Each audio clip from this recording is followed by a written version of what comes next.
দর্শক, আজকের সন্ধ্যার বিশেষ আয়োজন টেবিল টক অনুষ্ঠানে আপনাদের প্রত্যেককে স্বাগত জানাচ্ছি। জামিল আহমেদ। আমরা আজকে এই সময়কালের সমসাময়িক প্রসঙ্গগুলো নিয়ে কথা বলবো, যেগুলো মূলত গণমাধ্যমে সবচেয়ে বেশি আলোচিত হচ্ছে। আমাদের সাথে আজকে যোগ দিয়েছেন একজন রাজনীতিবিদ, এইচ.এম. মাহবুবুল হাসান ভূঁইয়া, সাবেক সহসভাপতি, বাংলাদেশ জাতীয়তাবাদী যুবদল। আপনাকে স্বাগত জানাচ্ছি। ওয়ালাইকুম আসসালাম। এবং একই সাথে আছেন আমাদের টকশোর গণমাধ্যমের পরিচিত মুখ জনাব এম.এ. আজিজ, সিনিয়র সাংবাদিক। আজিজ ভাই, আপনাকেও স্বাগত জানাচ্ছি। আমরা মূলত যখন সমসাময়িক প্রসঙ্গে কথা বলছি, তার মধ্যে এই অন্তর্বর্তীকালীন সরকারের প্রতিদিনের বিভিন্ন অ্যাক্টিভিটি, কার্যক্রমগুলো আমাদের আলোচনায় উঠে আসছে। আমরা দেখতে পাচ্ছি যে আইন শৃঙ্খলা পরিস্থিতির সাথে সংশ্লিষ্ট যৌথ বাহিনীর অপারেশন, যেটি নিয়ে বেশ কিছুদিন থেকে কথা হচ্ছে, সেটি সম্পর্কে যেমন গণমাধ্যমে আলোচনা আছে। আমি আমাদের গণমাধ্যমের মানুষ আজিজ ভাইকে দিয়ে প্রথম শুরু করব। পাশাপাশি রাজনৈতিক দলগুলোর সাথে সংলাপ অনুষ্ঠিত হয়েছে রিসেন্টলি, গণমাধ্যমের সাথে হয়েছে, এবং আজকে ব্যবসায়ীদের সাথে আমরা দেখলাম সংলাপ চলছে। সেখানেও কিছু প্রস্তাবনা প্রধান উপদেষ্টা সহ উপদেষ্টাদের সামনে তুলে ধরা হয়েছে, মেইনলি বিভিন্ন রিফর্ম প্রপোজাল বা সংস্কার প্রস্তাব। আজিজ ভাই, আপনার কিছু অ্যানালিসিস দিয়ে আমরা প্রথমে শুরু করি। ধন্যবাদ আপনাকে। প্রথমে হলো যে যৌথ বাহিনীর অপারেশন। এখন এই বিশেষ করে আমি বলবো যে এই যে ছাত্র জনতার যে অভ্যুত্থান ঘটল, সেখানে অনেক পক্ষই কিন্তু অস্ত্র ব্যবহার করেছে। তো বিশেষ করে আপনার যেটা জানা গেছে যে 5 এবং 6 তারিখে যে থানার থেকে প্রায় 6,000-এর মতো আগ্নেয়াস্ত্র লুট হয়ে যায়। দ্বিতীয়ত, এই পলাতক সরকার তারা কিন্তু 50,000-এর অধিক, প্রায় 55,000 আপনার লাইসেন্স দিয়েছিল, আপনার আগ্নেয়াস্ত্রের লাইসেন্স দিয়েছিল। এবং এটা কিন্তু অধিকাংশই আপনার গেছে হলো সরকারি দলের নেতাকর্মীদের হাতে।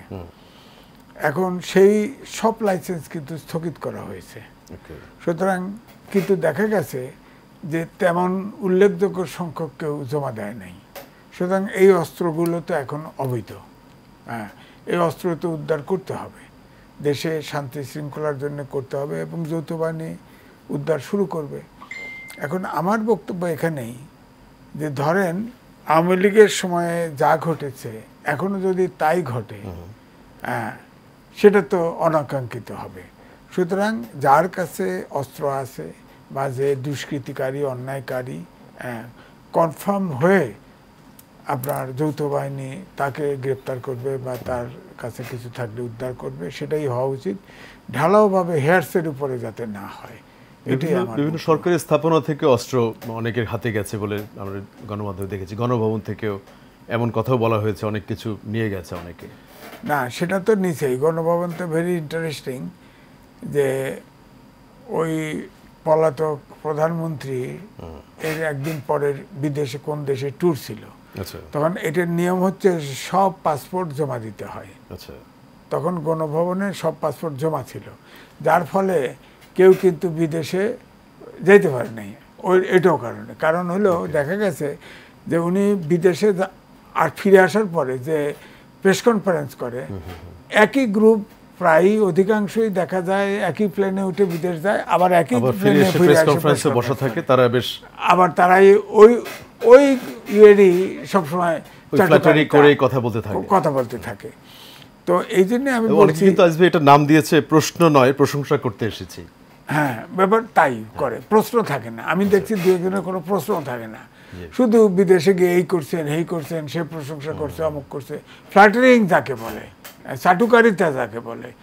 আমার জীবনে তো আমরা তো সেই 78 থেকে প্রফেশন, এরকম সাংবাদিকদের চাটুকারিতা এই ট্রেনিংটা জীবনেও পাইনি। হ্যাঁ, আপনি দেখেন, ধরেন ফ্যামিলি প্ল্যানিং এর উপরে সভা হচ্ছে, হ্যাঁ, বেরোয় গেল গেস্ট, বুম ধরে বলল যে রাজনৈতিক বা তার ইচ্ছে মতো একটা প্রশ্ন করলো, হ্যাঁ, মূল অনুষ্ঠানটা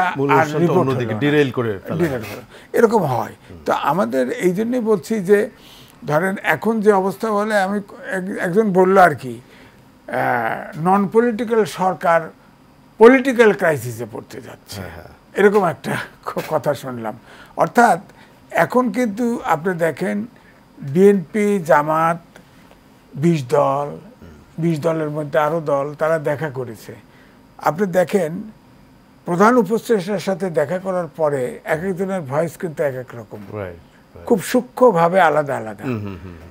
এখানে একটা জিনিস, তারপরে ধরেন জামাত ইসলামের আমির বলে দিচ্ছে সবাইকে ক্ষমা করে দিলাম, ক্ষমা করে দেওয়া এবং আমরা সরকারকে সময় দিতে প্রস্তুত। হ্যাঁ, সময় দিতে প্রস্তুত। আর বিএনপি বলতেছে যে হ্যাঁ প্রয়োজনীয় সময় পাবে, প্রয়োজনীয় সময় পাবে, তবে নির্বাচন তারিখ রোডম্যাপ দিয়ে নির্বাচন দেওয়া। তো এই যে সূক্ষ্ম আপনার এখানে জামাতের আমিরের বক্তব্যে বিরোধিতা আসছে, বিএনপির থেকেও করা হয়েছে। কিন্তু জামাতের মধ্যে কিছুটা কনস্ট্রাকটিভ টার্মগুলো তারা বেশি ব্যবহার করছে। তারা সম্প্রতি, আপনি সেই প্রোগ্রামে বোধহয় দাওয়াত পেয়েছিলেন, তারা বলেছে যে আমরা পেপারে দেখলাম জনগণের খাদেম হয়ে সেবা করতে চাই, সহিংসতা নয়। না, যারা ধর্মীয় রাজনীতি করে তারা তো এই ভাষা করবেই, তারা তো খাদেম। ইসলাম ধর্ম বলা যে কোনো ধর্ম, তারা তো খাদেমই, এ কথা বলে। কিন্তু মূল ব্যাপারটা হলো খুব তীক্ষ্ণভাবে দেখতে হবে ব্যবধানটা কোথায়। ব্যবধানটা, হ্যাঁ, যেমন বক্তৃতায় বলছে যে মাফ করে দিলাম, বিএনপি ধরছে আওয়ামী লীগকে মাফ করলেন কেমন? আপনারা কেন মাফ করতে গেলেন? তার মানে কি আওয়ামী লীগকে ফেভার করা হচ্ছে? অর্থাৎ সামনের নির্বাচন কি তাহলে আওয়ামী লীগ করবে না করবে না, এটাকে ডিসিশন নিতে হবে।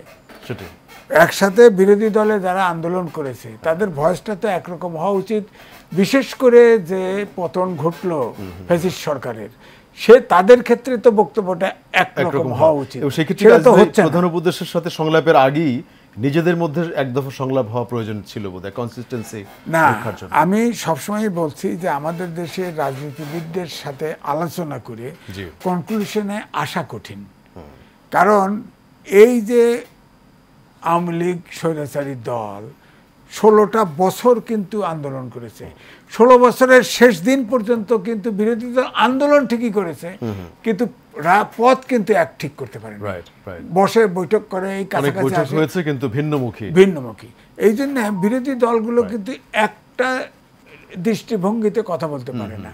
এখন যেমন আওয়ামী লীগের পতন ঘটেছে, এখন আপনার অনন্তবর্তীকালীন সরকার আছে, অ্যাটলিস্ট বিরোধী দলে যারা ছিল, এই জায়গাতে বিরোধী দলে ছিল ধরেন, তো এখানে তো এক সুরে কথা বলার কথা, আচরণটা হওয়া উচিত, সেটা হচ্ছে না। এই জায়গাতে আবারও ফিরে আসবো। আজিজ ভাই, ধন্যবাদ, আপনি শুরুতে বেশ কতগুলো তথ্য দিয়ে শুরু করলেন। বিশেষ করে মাহবুবুল হাসান ভাই, আপনার কাছে আসি যে রাজনৈতিক দলগুলোর সাথে যেই সংলাপগুলো হচ্ছে একে একে, আমরা দেখলাম বিএনপির পাশাপাশি ইসলামী দল, তারপরে জাতীয় পার্টি বা আরও কিছু দলের সাথে কথা হচ্ছে, যেগুলোর ডিফারেন্স অফ ওপিনিয়নগুলো গণমাধ্যমের মাধ্যমে আমরা জানতে পারছি। এটি কি আপনার মনে হয় যে তাদের এক ধরনের একসাথে যেহেতু ছিল, কনসিস্টেন্সি রক্ষার জন্য আগে নিজেদের মধ্যে আলাপ প্রয়োজন ছিল, rather than going to the top of the government? ধন্যবাদ আপনাকে জামিল ভাই, ধন্যবাদ টেলিভিশন সেটের সামনে দেশ বিদেশে যারা বসে আছেন সবাইকে আমার সালাম, আসসালামু আলাইকুম। আপনি যেটা বললেন হয়তোবা আপনি জানেন যে জাতীয়তাবাদী দল তো বিএনপির সাথে বেশ কিছুদিন আগ থেকে জামাত ইসলামের ওই অ্যালায়েন্স যে কথাটা, তাদের যে যুগোপযোগী যে আন্দোলনে তারা যে একসাথে ছিল, সেটা কিন্তু বেশ আগের থেকে বিচ্ছিন্ন অবস্থায় আছে। এটার পিছনে বিভিন্ন রকম কারণ থাকতে পারে, সেই কারণ এখানে ব্যাখ্যা করার সুযোগ আমি মনে করি নাই, আমার নাই। কিন্তু জামাত ইসলামের সম্প্রতি যে সমস্ত, এই সম্প্রতি বলতে একেবারেই 1-8 ঘন্টা আগের থেকে শুরু করে গত 2-3 দিনে যে কথাবার্তাগুলি তাদের নেতৃবৃন্দরা বলছেন, তাতে কিন্তু বাংলাদেশের মানুষ কিন্তু হতাশ। এই তো দ্রুত হতাশ হওয়ার কারণ কি? এই হতাশার জায়গাটা হচ্ছে যে একটি ফ্যাসিস্টের সাথে, কুখ্যাত ফ্যাসিস্ট হিসেবে যে পৃথিবীতে ইতিমধ্যে আত্মপ্রকাশ করেছে, সেই ফ্যাসিস্টের সাথে দীর্ঘ 16 বছর তো বটেই, প্রায় 17-এর কাছাকাছি একটানা একটি রাজনৈতিক দল তাদের কিছু অনুসারীদেরকে সাথে নিয়ে, অর্থাৎ পিঠে বোঝা নিয়ে, তাদের নিয়ে আন্দোলন করেছে। এই বোঝা কথাটা এই জন্যই বললাম যে আজকে দেখেন যে জামায়াত ইসলাম, এই জামায়াত ইসলাম কিন্তু এই যে বিএনপির সাথে যে অ্যালায়েন্স, সেখানে কিন্তু জামাত ইসলাম সব দলের মধ্যে মোটামুটি একটা শক্তিশালী জায়গার মধ্যেই ছিল। কিন্তু কতটুকু শক্তিশালী, যে জামাত ইসলাম একটা সময় এদেশে মাত্র 3টা কিংবা 2টা আসনে তারা নিজেরা প্রার্থী হলে 2টা আসনে, সংসদীয় আসনে বিজয় হতে পারতো না। সেখানে কিন্তু এই বিএনপির সাথে যখন তারা অ্যালায়েন্স করেছে, তখন আপনি দেখেন যে 2001 সালের নির্বাচনে তাদেরকে বিএনপি যে কটা সিট দিয়েছিল সেই কটার মধ্যে নির্বাচন করে তারা ওই আসনগুলি তারা পেয়েছিল। তার আগে 96-তে আপনারা দেখেন সেখানে তারা কয়টা আসন পেয়েছিল, 90-এর পরে দেখেন। আমরা যদি একটু বর্তমান কনটেক্সটে আমি বলি, জামাত ইসলামের হিস্ট্রিগুলো তো আমরা জানেন, তাহলে বর্তমান এই জামাত ইসলামকে যে এতগুলি বছর, 16টা বছর, তাদেরকে মোর স্ট্র্যাটেজিক মনে হচ্ছে তাদের মিডিয়ার সাথে। আমি সেটাই বলতেছি যে 16টা বছর এই ফ্যাসিস্টের সাথে বিবাদ করে গণতন্ত্র বাঁচানোর জন্য বিএনপি যে আন্দোলন সংগ্রাম করেছে, সেই আন্দোলন সংগ্রামের মধ্যে তাদের সবচেয়ে বড় যে কলঙ্ক সহ্য করতে হয়েছে সেটা হচ্ছে যে একটি বাক্য যেটা ছিল ঘৃণিত একটি শব্দ দেশে, সেটা হচ্ছে রাজাকার। এই বিএনপি নাকি এই রাজাকারদের প্রশ্রয় দিয়েছে এবং রাজাকারদের সাথে নিয়ে তারা, রাজাকারটাকে রাজাকার বলা হতো আওয়ামী লীগের ভাষায় জামাত ইসলামকে। এই জামাত ইসলামকে দীর্ঘ লং বিরোধী সবাইকে রাজাকার বলা হয়েছে এক সময়। যাই বলেন এই নিয়ে আপনি যেটা কি বলতে চান আমি জানি না, কিন্তু এখানে জামাত, এক মিনিট, জামাত ইসলামকেই তারা ইন্ডিকেটটা জামাত ইসলামই করতো। আর জামাত ইসলামের পিছনের বিষয়টা নিয়ে আমরা আলোচনা করতে চাই না, কিন্তু এই জামাত ইসলামকে এই একটা দুর্গন্ধময় একটা বিষয় নিয়ে বিএনপি কিন্তু তাকে আগলিয়ে, তাকে কিন্তু আপন হিসাবে তাকে পিঠে নিয়ে কিন্তু এই পর্যন্ত কিন্তু এত দূর পথ কিন্তু চলে এসেছে। অর্থাৎ তারপরে 16 বছরে যে আন্দোলন সংগ্রামের মধ্যে দিয়ে এই যে দলগুলি যে আত্মাহুতি দিয়েছে, দলগুলি যে নির্যাতন সহ্য করেছে, নিপীড়ন সহ্য করতেছে স্বৈরাচারের, তারপর যে প্ল্যাটফর্মটা তৈরি হয়েছিল সেই প্ল্যাটফর্মের উপর দাঁড়িয়ে একটি বিপ্লব ছাত্র জনতা। বর্তমান কনটেক্সটে যদি আসি, যে ধরা যাক আমরা যে পলিটিক্যাল স্টেটমেন্টগুলো দেখলাম, সেখানে অনেকেই আমাদের এই আলোচনায় এসে বলেছেন বিএনপিকে মোর রেস্টলেস মনে হচ্ছে, যে তারা 6 মাসে নির্বাচন চাচ্ছে। আপনাদের সালাউদ্দিন আহমেদ সাহেব বলেছেন, আরও অনেকে বলেছে যে আমি পথনকশা চাই, রোড ম্যাপ চাই। কিন্তু জামাত বলছে যে না, আমরা সংস্কার কাজ করতে সময় দিতে চাই, আমরা ক্ষমা করে দিতে চাই, আমরা খাদেম হতে চাই। এইগুলো নিয়ে পলিটিক্যাল অ্যানালিস্টরা বলছেন তাদের কথাবার্তাগুলোর মধ্যে মোর উদারতা। কিন্তু কেন? কারণটা কি? এটাই তো কারণটা কি? বিএনপি হচ্ছে তাদের পথপ্রদর্শক, তাদেরকে সামনে থেকে তাদেরকে নিয়ে চলেছে। বিএনপি কোনটা বলছে সেটা তাদের সাথে না বসে বিএনপি একরকম বলছে, আর তারা যেটা বলছে সেটা অনেকেই বলছে সেটা সস্তা রাজনীতি শুরু করেছে এই জামাত ইসলাম। যদি আরেকটু ভিতরে যাই, জামাত ইসলাম এখন বলছে আমরা ভারতের সাথে ভালো সম্পর্ক চাই, আমাদের সম্পর্ক ভালোই আছে, ভালো সম্পর্ক চাই, আমরা আওয়ামী লীগকে ক্ষমা করে দিলাম। যে আওয়ামী লীগের হাতে এই সম্প্রতি যে হত্যাকাণ্ড সংগঠিত হয়েছে সেখানে এখন পর্যন্ত পরিসংখ্যানটা আজকে পর্যন্ত এখন পর্যন্ত ওই সময় নেট বন্ধ করে, সামাজিক যোগাযোগ মাধ্যমটা বন্ধ করে দিয়ে যে কলঙ্কিত অধ্যায় রচনা করে গিয়েছে এই স্বৈরাচার হাসিনা, সেগুলি তো আস্তে আস্তে প্রকাশ হচ্ছে। এখন পর্যন্ত যেটা প্রকাশিত না, অনেক অপ্রকাশিত রয়ে গেছে। অনেক মায়ের কোল খালি হয়েছে, তারা এখন পর্যন্ত তার সন্তানকে খুঁজছে, কিন্তু এখন কোথায় আছে তারা? আগামী হয়তো 2-3 মাস লাগতে পারে এদেরকে। কিন্তু এখন অ্যানালাইজ না করে এখনই ক্ষমা প্রদর্শনের কথা আসে। এইটার পিছনে কিন্তু এখানে কিন্তু আমার কথা যে এটার পিছনে কোনো নিগূঢ় কোনো লক্ষ্য তাদের আছে, যে লক্ষ্যটার কথা আমি বলি যে আপনি তো আমাকে রাজনীতির পরিচয় এখানে আমাকে এনেছেন, আমি বিএনপি রাজনীতি করি, আমি যুবদলের কেন্দ্রীয় কমিটির সাবেক সদ্য বিলুপ্ত যে কমিটি সেখানে ভাইস প্রেসিডেন্ট, অর্থাৎ আমাকে এই ভাইস প্রেসিডেন্ট পর্যন্ত আসতে দীর্ঘ লড়াই সংগ্রাম করেই তারপরে কিন্তু আজকে এই পদ কিন্তু আমাকে অলঙ্কৃত করতে হয়েছে। সুতরাং আমি বলবো যে জামাত ইসলাম আজকে যে সমস্ত কথাগুলি বলছে সেই কথাগুলি কন্ট্রাডিক্টরি কথা বিএনপির সাথে, কিন্তু ওনারা এটা কেন বলছেন? আপনাদের ভোট, আমি একটা পরিসংখ্যান দিই ছোট্ট একটা, 2014 সালে আমি একটি নির্বাচনে মুখোমুখি হয়েছিলাম, প্রায় সময় আমাকে বলতে হয় এই উদাহরণটা আমাকে দিতে হয়। এই নির্বাচনটা এমনই একটা নির্বাচন, এটা ছিল উপজেলা নির্বাচন। ফরিদপুর সদর উপজেলায় দেশনেত্রী বেগম খালেদা জি আমাকে দলীয় প্রার্থী করেছেন। সেখানে এই জামাত ইসলাম কিন্তু অ্যালায়েন্সে ছিল আমাদের সাথে, কিন্তু জামাত ইসলাম কিন্তু সেটাকে সেই অ্যালায়েন্সটাকে না, সেখানে কিন্তু আমার বিরুদ্ধে তিনি কিন্তু ইলেকশন করেছেন। আমি এই জায়গাতে একটু একটা জিনিস আমি বলি, শেষ করতে দেন। এই যে জামাত ইসলাম জামার বিরুদ্ধে নির্বাচন করলো, এই জায়গাটায় তারা সবসময় কোনো না কোনোভাবে তাদের উদ্দেশ্য যে একটা খুব ভালো না, সেটা সব কিছু সময় ম্যাক্সিমাম প্রমাণটা পেয়েছেন। আচ্ছা, এই জায়গাতে আমি একটু আজিজ ভাইয়ের একটু অবজারভেশন নেই, যেহেতু সিজন সাংবাদিক এবং ফেডারেশনের প্রাক্তন সভাপতি ছিলেন, মহাসচিব ছিলেন। আজকে এই যে জনগণের মধ্যে যেই এক ধরনের কনফিউশনটি কি এই জন্য, যেদিন সেনাপ্রধান জাতির উদ্দেশ্যে কথা বলছেন বা পলিটিক্যাল পার্টিগুলোকে সাথে নিয়ে বসেছেন, প্রথমেই উনি বললেন যে আমার ডান দিকে আছে জামাতের আমির, বিএনপিকে ইন্ট্রোডিউস করার আগেও বলেছেন।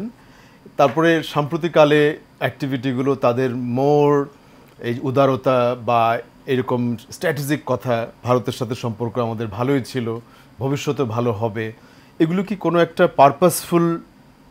পারপাসফুল যেটাকে আমরা বলি, কোনো কিছু অ্যাচিভমেন্টের জন্য বলা বলে মনে হয়? না, দেখেন আর্মি চিফ যেটা বলেছে আমি তো শুনেছি, আমার কাছে মনে হয় কথাটা পরিকল্পিত নয়, এমনি বলেছেন আর কি, এমনি হয়তো ডান দিকে কে ছিল, কাছে ছিল বলে ফেলছে। আর ভারতের সাথে সম্পর্ক বিএনপিও বলে, আওয়ামী লীগও বলে, জামাতের সাথে সম্পর্ক ভারতের ভালো, এটা কি কখনো আমরা শুনেছি? না, আমরা শুনি নাই, কিন্তু বলতেছে তো, বলছে। অবশ্য জামাত ইসলাম ভারতেও আছে, পাকিস্তানেও আছে, ওদের দল কিন্তু অ্যাক্টিভ। ওই অর্থে বললে সারা বিশ্ব জুড়ে যেখানে মুসলমান আছে সেখানে জামাত ইসলাম আছে। ওই ব্যাখ্যা যদি বলেন তাহলে বলতে হয় এটা একটা আন্তর্জাতিক ইন্টারন্যাশনাল দল। এটা পাকিস্তান আছে, ভারতে আছে, সব জায়গায় আছে, মুসলিম কান্ট্রি সব জায়গায় আছে। তো সেটা ব্যাপারটা হচ্ছে যে ধরেন আওয়ামী লীগের সাথে ভারতের যে সম্পর্ক আছে এটা তো প্রমাণিত, পরীক্ষিত।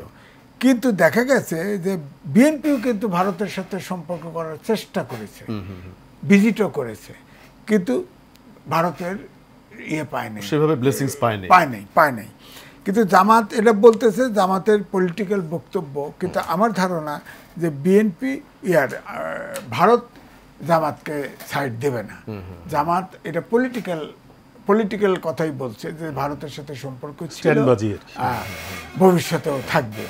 এটা হলো ডিপ্লোম্যাটিক কথা, এটা আসলে এটা বাস্তবে আমার মনে হয়। এবং আরেকটা দলের কথা আমরা জানি, জাতীয় পার্টির চেয়ারম্যান ভারত যে ফিরে আসার পরে বললেন যে কি আলাপ হয়েছে সেটা বলা যাবে না। এটা হলো ভারতও জাতীয় পার্টি পরীক্ষিত। দেখেন হোসেন মোহাম্মদ এরশাদ তখন ভারতের পররাষ্ট্র সচিব সুজাতা সিং এসে যখন জাতীয় পার্টি হোসেন মোহাম্মদ এরশাদ জীবিত থাকতে তিনি নির্বাচনে যাবেন না, তখন তাকে সিএমএসে ভর্তি করে অসুখ বানায় জাতীয় পার্টিকে নির্বাচনে ঢুকায় দেয়। অর্থাৎ জাতীয় পার্টি ভারতের অনেক দলে আওয়ামী লীগের চাইতেও বেশি অনুগত হতে চাইছে। অর্থাৎ আওয়ামী লীগকে বাইপাস করে তারা পৌঁছে যেতে চাইছে। এটা হলো টেকটিক। অর্থাৎ আমাদের দেশের রাজনীতিবিদদের ভিতরে জাতীয় পার্টি এখন কিছুটা হাইবারনেশনে চলে, চুপচাপ চলে। কারণ হচ্ছে কি, যদি চূড়ান্ত বিশ্লেষণে যান, বাংলাদেশের রাজনীতি পলিউটেট করেছে জাতীয় পার্টি এবং হোসেন মোহাম্মদ এরশাদ থেকে। আপনার সরকারেও আছে, বিরোধী দল, প্রতিটা নির্বাচনে জাতীয় পার্টি তো আওয়ামী লীগকে হেল্প করেছে। এই ধরেন লাস্ট নির্বাচনে যদি জাতীয় পার্টির নির্বাচনে না যেত ইলেকশন হয় না, তাহলে কিন্তু ইলেকশনটা হয় না। তারপরে ধরেন এই যে হোসেন মোহাম্মদ এরশাদ আপনার লাস্টে প্রেসারে পড়ে সুজাতা সিং এসে বাধ্য করলো তাকে নির্বাচন, তখনও যদি না যায় তখনও কিন্তু এই সিনারিও থাকে না। অর্থাৎ এদেশের রাজনীতিতে কলঙ্কিত করেছে, বিতর্কিত করেছে জাতীয় পার্টি, তাকে হাইবারনেশনে আত্মগোপন। তাদেরকে কিন্তু এখন খুব বেশি ওপেনলি দেখা যাচ্ছে না, ওপেনলি খুব একটা দেখাও যাচ্ছে না, তারাও হয়তো আসতেছে না। আমার সাথেও এক নেতার দেখা হয়েছিল, তো বলতে চাইলাম, আমাকে চিনছে, খাতির করলো, তখন আমি বললাম যে আপনার রাজনীতিটা তো আপনারা শেষ করে দিয়েছেন। রাজনৈতিক দলের মধ্যে টানাপোড়েন থাকবে, কারণ 20 দল যখন ছিল, কোনোদিনই আমি যতটুকু জানি কোনোদিনই জামাতের সাথে বিএনপির আন্তরিক সম্পর্ক ছিল না। কারণ বিএনপির ভিতরে বিশেষ করে ছাত্র দল থেকে যারা আসছে তাদের সাথে ছাত্র শিবিরের অনেক ক্ল্যাশ হয়েছে, কখনোই কিন্তু তারা মনের থেকে কিন্তু অন করে নাই, মানে এক হইতে পারে নাই।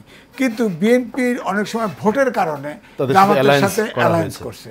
আবার যখন আপনি খেয়াল করে দেখেন, জামাত চাইছে বিএনপি তাদেরকে আন্তরিকভাবে সমর্থন দিক। যেমন ফাঁসি যখন হলো তখন কিন্তু তখন বিএনপি ধরি মাছ নিশ্চুপ না ছিল, চুপ ছিল, এটা অভিযোগ করে। অর্থাৎ জামাতও মনে করে যে বিএনপি আমাদের আন্তরিকভাবে সমর্থন দেয় নাই। আবার বিএনপিও মনে করে এই জামাতের কারণে তারা মুক্তিযুদ্ধের দল বিরোধী স্বাধীনতার ঘোষকের দল হয়েও, সেক্টর কমান্ডার হয়েও তারা হলো স্বাধীনতা বিরোধী। এই তকমাটা তারা পেয়েছে। এই তকমার থেকে বের হয়ে আসা। আমরা একটা বিরতির পরে আরো একবার স্বাগত জানাচ্ছি জামিল আহমেদ। আজকে আমাদের সাথে দুজন অতিথি এম এ আজিজ এবং মাহবুল হাসান। আমরা যেই আলোচনায় ছিলাম আবারও ফিরে আসি, বিশেষ করে আপনার কাছে আসি, যেই আলাপ আমরা করছি যে রাজনৈতিক দলগুলো তাদের কথাগুলো প্রধান উপদেষ্টার সামনে তুলে ধরেছে, কিন্তু মূল কথা হচ্ছে যে অন্তর্বর্তীকালীন সরকার একটা এনাবলিং এনভায়রনমেন্ট তৈরি করার পরই নির্বাচন দিতে চায়। সেটির কোনো সময় নিয়ে এখনো কথা হয়নি। আপনাদের দলের মধ্যে আলাপ আলোচনা হয়েছে যে এটি কত দ্রুত হতে পারে, এবং আপনাদের দল থেকে একটা পথ নকশা বা রোড ম্যাপ চাওয়া হয়েছে। এমনিতে কি বিএনপির নিজস্ব কোনো রোড ম্যাপ আছে যেটি তারা প্রেজেন্ট করতে পারে বা চায়, এক ধরনের খসড়া কি করতে চায়? আপনি একটা জিনিস একটু খেয়াল করলে দেখবেন যে এই যে গত যে নির্বাচনটা, সংসদ নির্বাচন, যেটা একটা পাতানো নির্বাচন এই স্বৈরাচার করেছিল, তখন কিন্তু আমাদের নেতা দেশনায়ক তারেক রহমান সাহেব কিন্তু এদেশের মানুষকে আহ্বান জানিয়েছিল যে আপনারা ভোট দিতে যায় না।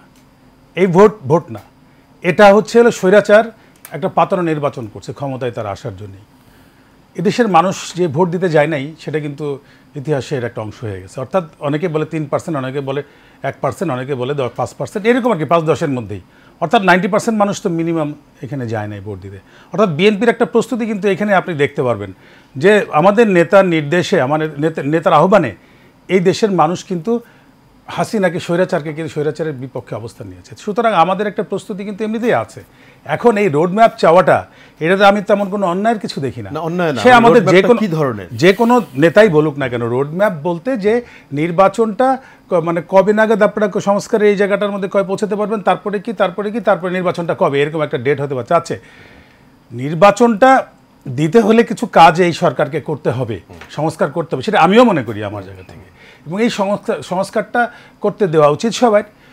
কিন্তু এর মধ্যে যে সময় নেওয়ার পিছনে কোনো দূরভিসন্ধি যদি থাকে, সেটা হয়ে যাবে জাতির জন্য আবার আরেকটা সমস্যার কারণ। কারণ জাতিতে এখন মুখে আছে দীর্ঘ বহু বছর 3-4টা সংসদ নির্বাচন এদের ভোট দিতে পারে নাই। অর্থাৎ একটা প্রজন্ম কিন্তু ভোট ছাড়াই কিন্তু বড় হয়ে গেছে। তারা কিন্তু সেক্ষেত্রে ইলেকশন কমিশনের সংস্কার প্রয়োজন, যেহেতু এটা একটা ফল্টি সিস্টেম ওখানে। সেই জন্য তো বিএনপি বলছে যে আপনারা একটা রোডমার্ক কিংবা একটা সময়সীমা আমাদের দেন। এখন এটা যদি আপনি লাগাতার এটা কন্টিনিউ প্রসেসে, যেমন জামাত ইসলাম, তাদের নিজস্ব কিন্তু ভিত্তিমূল কিন্তু খুবই মানে দুর্বল।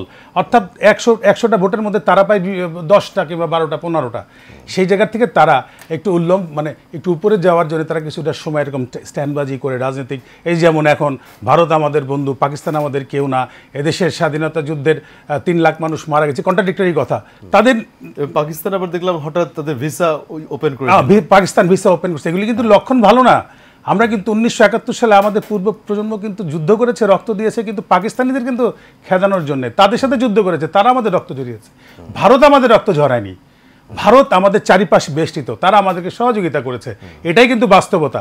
তাদের ভিতরে যে ইন্টেনশনটা যেটুকু খারাপ ছিল সেটা সম্প্রতি আমরা দেখেছি বিগত সরকারকে 16 বছর তারা আওয়ামী লীগকে দিয়ে তারা একটি কট্টররাজ্য বানানোর চেষ্টা করেছে, যেটা এদেশের মানুষ মেনে নেয় নাই। কিন্তু চারিদিক দিয়ে কিন্তু ভারত কিন্তু আমাদের দেশে পরিবেষ্টিত। এখন পাকিস্তান রইল অনেক দূরে, যাদেরকে আমাদের এখান থেকে সরানোর জন্য আমাদেরকে রক্তক্ষয়ী সংগ্রামে 9 মাসে অন্ততপক্ষে 30 লাখ না হোক, 3 লাখ না হোক, 5 লাখ হোক, লক্ষ লক্ষ মানুষকে রক্ত দিতে হয়েছে। আমরা তো পাকিস্তানকে এখানে ফিরিয়ে আনতে যাওয়া পারি না। পাকিস্তান, আমরা বাংলাদেশ, নতুন দেশ আমাদের বাংলাদেশ, আমরা স্বাধীন করেছি, আমরা এই দেশ নিয়ে পৃথিবীর মানচিত্রে এগিয়ে যেতে চাই। রাজনৈতিক কারণে সেটা বারবারই আমরা কিন্তু হোঁচট খাচ্ছি। এখন পাকিস্তানের আপনারা স্লোগান দিচ্ছে, পাকিস্তানিরা তুমি কে আমি কে, বাংলাদেশ বাংলাদেশ, আবার আপনি ভিসা ওপেন করে দিচ্ছেন। আপনি আরেকজন বলতেছেন বাংলাদেশ থেকে, যাদেরকে এদেশের মানুষ মনে করে যে আপনাদের পক্ষে রাজনীতি করে, সেই জামাত ইসলামের কোনো এক নেতা গতকালকেই বলেছে যে এদেশের কি বলে, আরে যে আমাদের জাতীয় সঙ্গীত সেটাকে পাল্টাতে হবে। আরে বাবা, জাতীয় সঙ্গীত পাল্টাতে হবে কেন? রবীন্দ্রনাথ ঠাকুর যখন এই গান লিখেছে, রবীন্দ্রনাথ ঠাকুরের বাড়ি কিন্তু আমাদের বাংলাদেশ আছে, শিলাইদহতে কিন্তু আছে, আমরা কিন্তু অনেকেই যাই।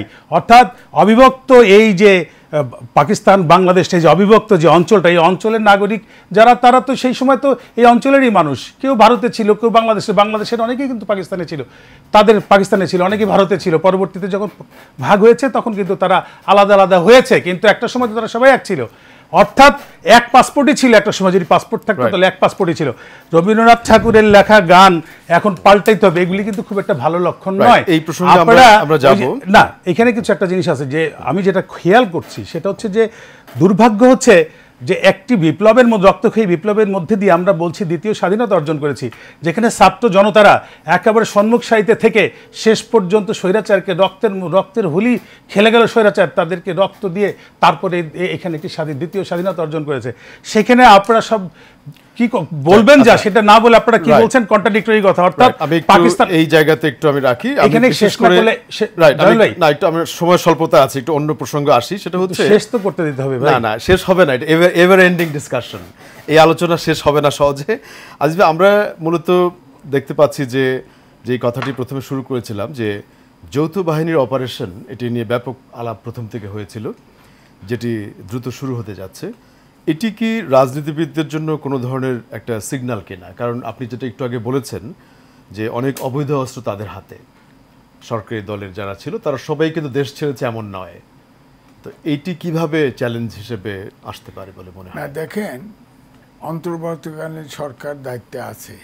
আমরা তো এই যে ছাত্র জনতার যে অভ্যুত্থান দেখলাম, সেখানে কিন্তু আগে পরে, শুরুতে এবং শেষে, বিশেষ করে আমি হেলমেট পরা অনেক অস্ত্র হাতে সিভিলিয়ানকে গুলি করতে দেখেছি। এবং যখন অলরেডি প্রধানমন্ত্রী পালিয়ে যাচ্ছে, তখন কিন্তু আপনি দেখেন এই গত 5 তারিখের একটা জিনিস কাল পরশুদিন ভাইরাল হলো, যে ভ্যানে উঠায়া বাচ্চাদেরকে পুড়িয়ে মারা হচ্ছে। যাত্রাবাড়িতে 50-60টা ছেলেকে চলে যাচ্ছে, তারা যে শেখ হাসিনার পতন ঘটছে, পালায় যাচ্ছে, তারা ফিরে যাচ্ছে, গুলি করে করে মেরে দিচ্ছে। আমার কাছে তো অনেকেই তখন সন্দেহ করছে যে এরা কি আসলে বাংলাদেশের, নাহলে এইভাবে নির্বিচারে হত্যা করে কেন? সুতরাং আমার কথা হচ্ছে যে এই দেশটা তো নিরস্ত্র করতে হবে, কারণ দেশের শান্তির জন্যই করতে হবে। কারণ আমরা এই গণঅভ্যুত্থানের যে অল্প সময়ে হলেও যেরকম বিভৎসতা দেখেছি, এখানে যদি মানুষের হাতে যেই হোক, হাতে যদি অস্ত্র থাকা, এটা নিরাপদ নয়। সুতরাং আমি এই জন্য আগে একটা কিন্তু শব্দ এমনিতেই বাইদিবাই বলেছে যে নন পলিটিক্যাল তত্ত্বাবধায়ক সরকার পলিটিক্যাল সমস্যায় পড়ছে। আমার কথা হচ্ছে যেভাবে রাজনৈতিক দলগুলোর ভিতরে এই যে ভিপিনুরের কথা, আগের সাউন্ড কিন্তু এখন নাই। হ্যাঁ, এই যে রাজনৈতিক দলগুলোর ভিতরে যে সাউন্ডের ব্যতিক্রম দেখতেছি, আমি বিরোধী দলের কথা বলছি, যে আমরা বিরোধী দলগুলো একদম এক টেবিলে না বসলেও, জোট না করলেও, তারা কিন্তু স্বৈরাচার পতনের সময় কিন্তু এক ধ্যানে এক রকম আন্দোলনে ছিল। হ্যাঁ, এখন কিন্তু আমার কাছে মনে হয় তাদের ভিতরে একটা রেস তৈরি হয়েছে, কে আগে যাবে, কে জনগণের কাছে বিশ্বস্ত হবে, সামনে ভোট এলে কে জিতবে, এরকম একটা প্রবণতা লক্ষ্য করা, অথবা তার অবস্থা কার কাছে কত বেশি গ্রহণযোগ্য করা যায়, এরকম। কিন্তু এইগুলো কিন্তু ছোট ছোট সংকট কিন্তু বড় করতে পারে। এর পাশাপাশি আমরা দেখছি যে বিভিন্ন গণমাধ্যমে বিভিন্ন গোষ্ঠী শ্রেণী তাদের দাবি দেওয়া তুলে ধরছে, বিশেষ করে পুলিশ, গ্রাম পুলিশ, আনসার, পোশাক শ্রমিকরা, সাভারে, বিভিন্ন জায়গায়। এটি হঠাৎ করে এই আপনি কোনো একটা প্রোগ্রামে বলেছেন যে এটা বিপ্লবের পরপর প্রতি বিপ্লবের একটা প্রতিচ্ছবি হয় বা এরকম দেখা যায়। এটি কি তার কোনো রিফ্লেকশন? একই সাথে সবাই বেরোচ্ছে কেন? না, এটা ধরেন অভ্যুত্থান, আমি ওনার কাছে শুনবো যে বিপ্লব তো, প্রতি বিপ্লব তো 3 বার সংগঠিত হতে গেছিল, এটা কিন্তু ছাত্ররাই কিন্তু এটা নস্যাৎ থামিয়েছে।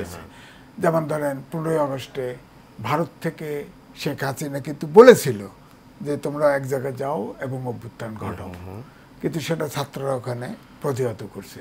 বিচার বিভাগে এই চিফ জাস্টিস, আগের চিফ জাস্টিস, সব বিচারপতি ডাকছিল, ওবায়দুল হাসান, সে তো বিচারিক কু করতে নিছিল, সেটাও ছাত্ররা ঢুকে প্রতিহত করছে। আনসার প্রেস ক্লাব পুরো জায়গায় দখল করা ছিল। আমি নিজে আনসারকে জিজ্ঞেস করছি, হ্যাঁ, কারণ আমি এক সময় 300 সিনিয়র সাংবাদিকের সময় ছিল, তার প্রেসিডেন্ট ছিলাম। 11 জন আনসার কিন্তু বহুদিন আমি রেখেছি, জানি তো তাদের অবস্থাটা কি। আমি জিজ্ঞেস করেছি, আচ্ছা কি দাবি দেওয়া নিয়ে এই 8,000 10,000 লোক এসে রয়েছেন, আপনারা হোটেল ভাড়া দেয় কে? কিভাবে দেন? হোটেল ভাড়া দেয় কে? কথা বলেন না।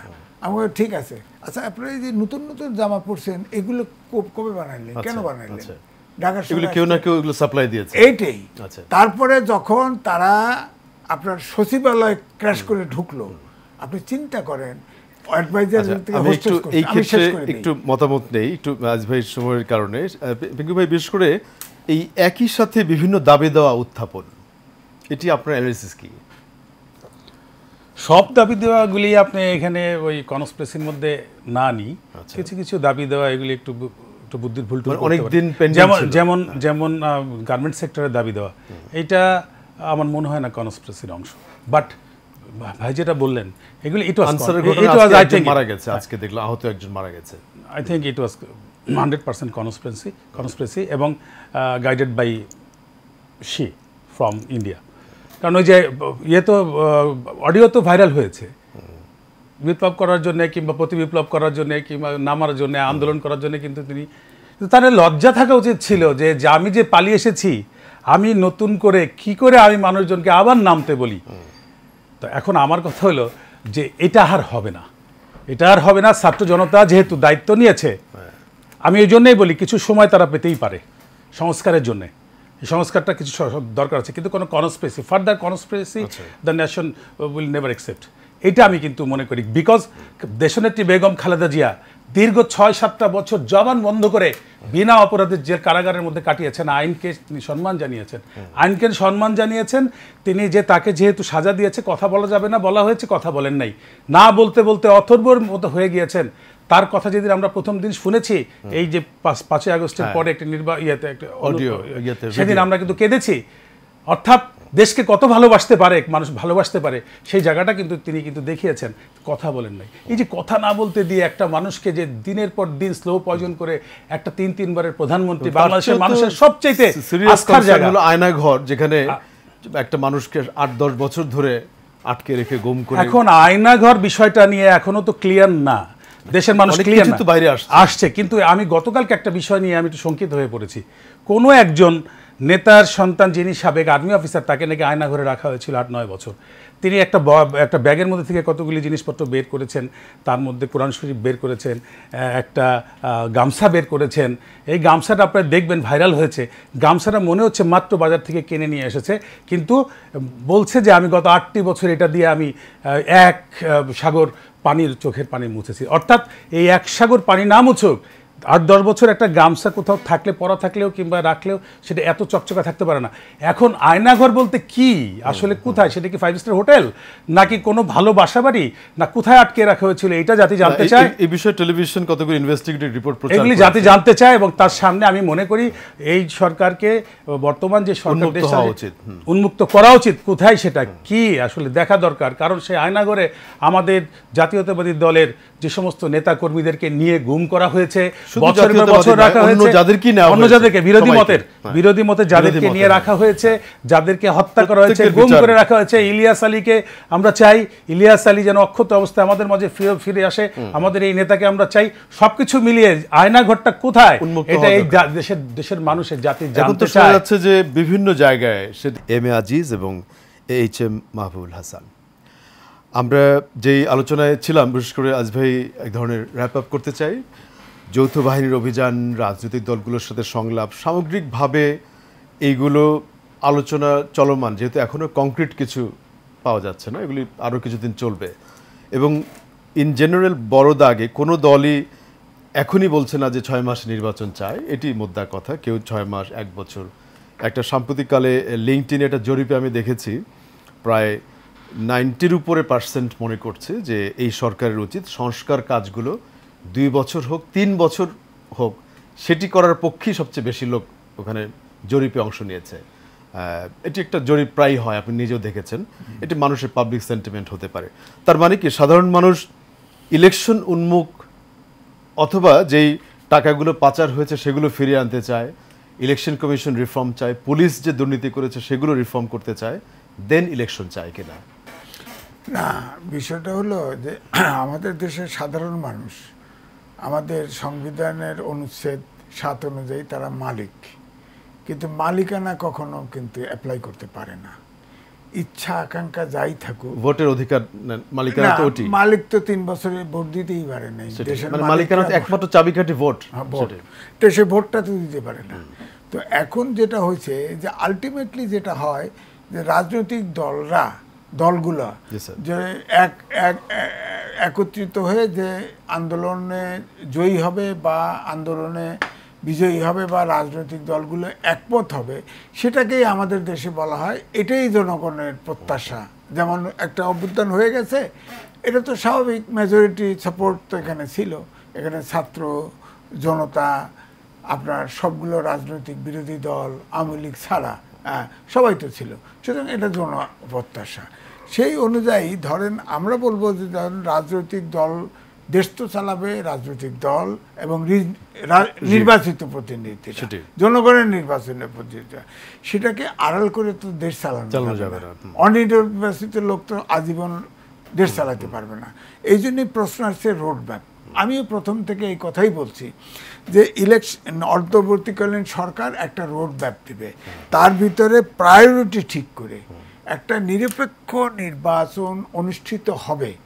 এই পরিস্থিতি তৈরি হলে নির্বাচন দিয়ে তারা, লাইক আমাদের তত্ত্বাবধায়ক সরকারের মতো। কিন্তু 111 সরকার তো 2 বছর ছিল না, ছিল, কিন্তু এই জন্য 111 সরকারের প্রধানদের খুঁজে পাওয়া যাচ্ছে না, তারা দেশে নেই। ওরা তো আমেরিকায় একজন ক্যান্সারের রোগী, ভারত বলছিল যে তোমার খরচ আমি দেবো, ওই তখনকার প্রেসিডেন্ট এখন তো দেয় না, এত সিঁড়ির নিচে ঘুমাইতেছে।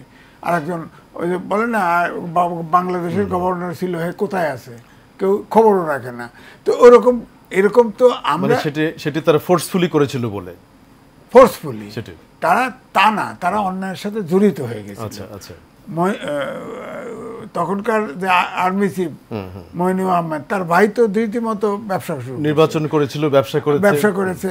তারপরে আর্মিদেরকে অনেক জুনিয়র আর্মিরা অনেক অসৎ পথে চলে গেছিল, নানান সমস্যা তৈরি করেছে। সেগুলোর কারণেই জনগণ সেটাকে ওয়েলকাম করে। এই জন্যই হচ্ছে যে অন্তর্বর্তীকালীন সরকারের প্রধান হচ্ছে ডক্টর ইউনূস। তিনি সারা পৃথিবীতে আমাদের গর্বও বটে। তিনি বিতর্কিত হওয়ার আগে, জনগণ তার উপরে অনেক প্রত্যাশা করে, বিতর্কিত হওয়ার আগে তিনি একটা দেশ মোটা দাগে রাষ্ট্রীয় প্রতিষ্ঠানগুলো সেগুলোকে সংস্কার করবেন বলে আমরা আশা করছি। আর নির্বাচন কমিশনার তো আজকে রিজাইন করছে, এইটাই তো, এইটা সংস্কার করলেই ধরেন প্রশাসন, আইন শৃঙ্খলা, এটি অনেক দূর, এটা করলে তো একটা নির্বাচন। এই জায়গাতে আমরা যেহেতু শেষের দিকে, মাহবুল হাসান ভাই আপনার কাছে আসি, আপনার কিছু এক ধরনের ভবিষ্যতের চ্যালেঞ্জ এবং চিন্তা শেষ করবো আমরা। ভাই ভালো কথা বলেছেন, আমি শুনছিলাম। এটাই কথা যে সংস্কার যেটা একেবারে না হলেই না, ম্যান্ডেটরি, যেমন সিভিল প্রশাসন, এগুলি কিন্তু ভয়াবহ। সেটা হচ্ছে দেখে না, মাঝে মাঝে কিন্তু এই আগ্নেয়গিরির মতো করে উঠছে, এগুলি কিন্তু সরাতে হবে। অনেকেই বলে যে আগের প্রশাসনের স্ট্রাকচার সব রয়ে গেছে, এখনো একদম রয়ে গিয়েছে, এখনো তো 95% রয়ে গিয়েছে। এইগুলিকে সংস্কার করতে হবে, এগুলিকে উইথড্র করতে হবে। এগুলি উইথড্র করতে ইভেন যারা ব্যবসায়ী, যারা এই দেশ থেকে লক্ষ লক্ষ কোটি, হাজার কোটি, কি বলে না বলে এরকম টাকা পয়সা লুটপাট করে নিয়ে গেছে, তারা কিন্তু এই দেশের এই ব্যবসাটাও কিন্তু তারা নিয়ে গিয়েছিল। অর্থাৎ ভোগ্যপণ্য কেউ করেছে, কেউ করেছে অন্যটা, কেউ করেছে ঔষধ, কেউ করেছে, এগুলো করেছে না, এগুলিকে আপনার ডিসেন্ট্রালাইজেশন করতে হবে। এগুলি নতুন ব্যবসায়ীদের হাতে এগুলি দিতে হবে, তা না হলে আবার জিম্মি হয়ে যাবে।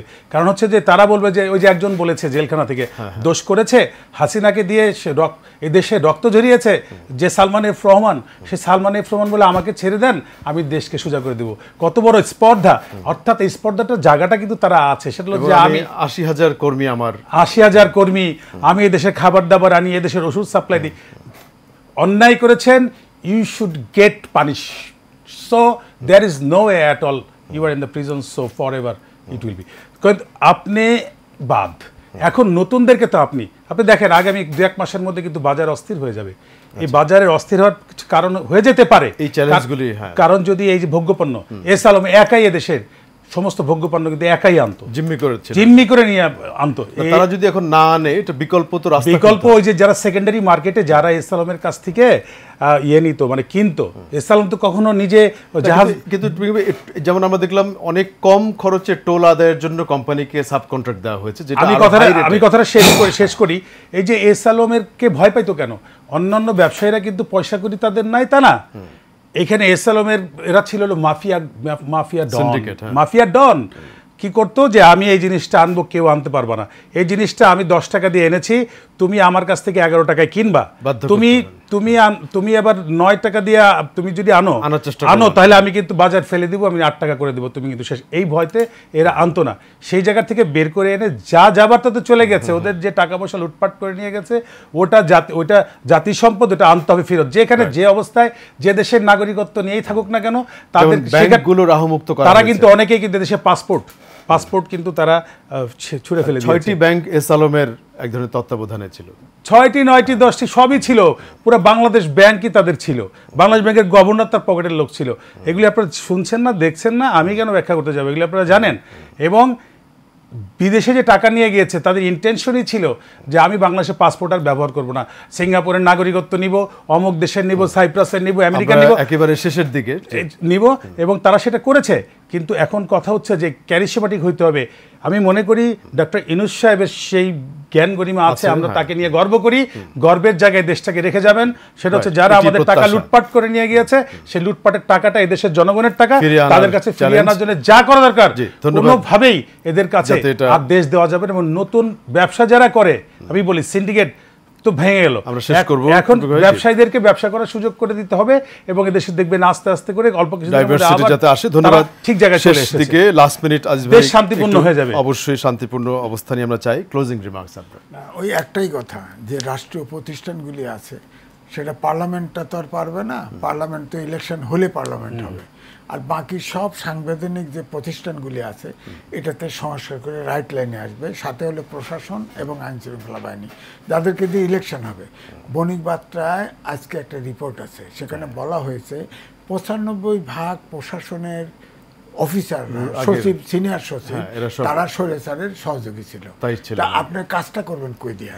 তার মানে এখানে তো সংস্কার লাগবে, এই স্ট্রাকচার দিয়ে হবে না। তাহলে স্ট্রাকচার, যেমন একজন বলছিল, যেমন পুলিশ 15 বছর রিক্রুটমেন্ট হয়েছে, তারা এসপি ডিআইজি পর্যন্ত এই 15 বছরে হয়ে গেছে। আপনি এদের দিয়ে কি করবেন? মাঠ পর্যায়ের অফিসার তো সব ওই স্বৈরাচারের। সুতরাং এখানে একটা ধারণা হয়েছে যে এই যে ছাত্ররা যে আন্দোলন করলো, তারা তো সাহস এবং লড়াকু দেখেছে।